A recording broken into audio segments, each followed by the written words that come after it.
Hey everybody, welcome back to another Diecast review. This is Marcus Ambrose's 2012 Watkins Glen Race Win Elite.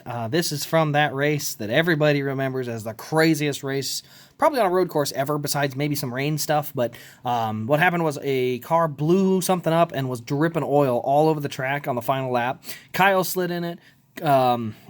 Brad slid in it. Brad got into Kyle, spun him on the first part of the lap.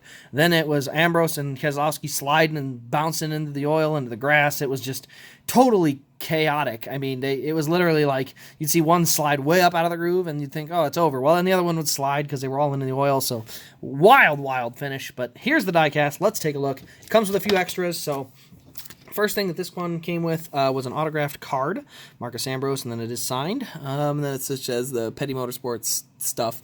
So that's kind of a neat add-on. That did not come with it. That was I bought this off of eBay, so it did have that stuff with it. I'm thinking I'm going to leave this sealed. This is a plastic bag that has all the stuff that came with it. We do have the race win card in there.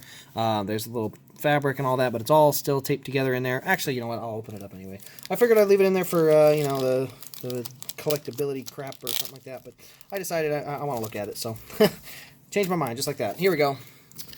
Marcus Ambrose, Finger Lakes 355 at the Glen winner. Let's see. He led 8 laps. Margin victory is half a second. Second career win. 10 liters, all the different details, and then let's see what it says on the back. It was Ambrose battles to victory at the Watkins Glen. It was a last lap pass, slipping and sliding through the turns.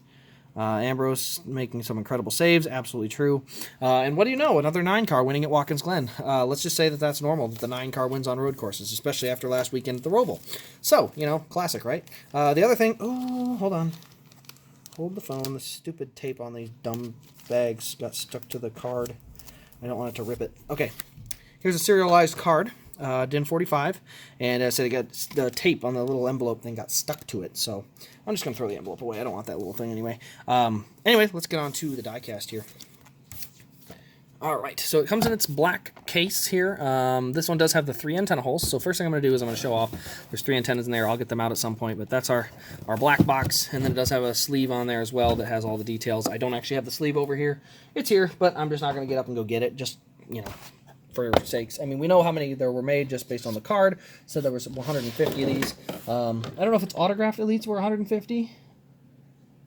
No, just the race wins were 150. So the autographed ones might have been less.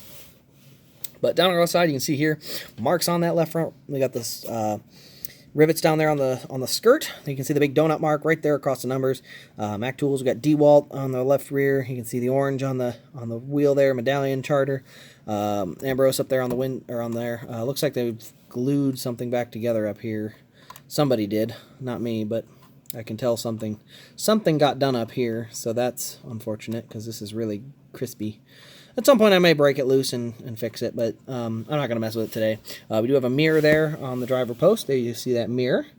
And then there is one slight defect I did notice. See that line coming across? I'm not sure if that's a paint chip or a scratch, or I'm not sure what that is, but I'll probably try to clean it. You can't see it at most of the angles, but I'm going to find out because I can feel it. It's definitely something there, but I can't honestly tell if it's something or if it's like a paint defect. So I'll figure it out at some point, but today is not that day. So there's the rear bumper. Keselowski got into it a couple times. Didn't seem to dent it, obviously. We've got jump start. Stanley, here's our rear tethers and fuel cell and all that. Stanley on the rear deck lid, DIN 45. I got this big number 9 on the roof there. And then you see the DeWalt Ford. And what is that? EcoBoost. Ford EcoBoost. And Stanley up there. Let's open up. There's our roof flap there with the 2 tethers. And there are 2 of them. It is autographed, so we do have the autograph from Marcus Ambrose on the windshield. On the front end, you can see all the dirt. On the grill plate, even, there's some dirt there, all dirtied up from going through the grass and through the dirt. We got Stanley there. We got the Ford Fusion front end. I didn't do the right side yet, so I'm going to do that quick.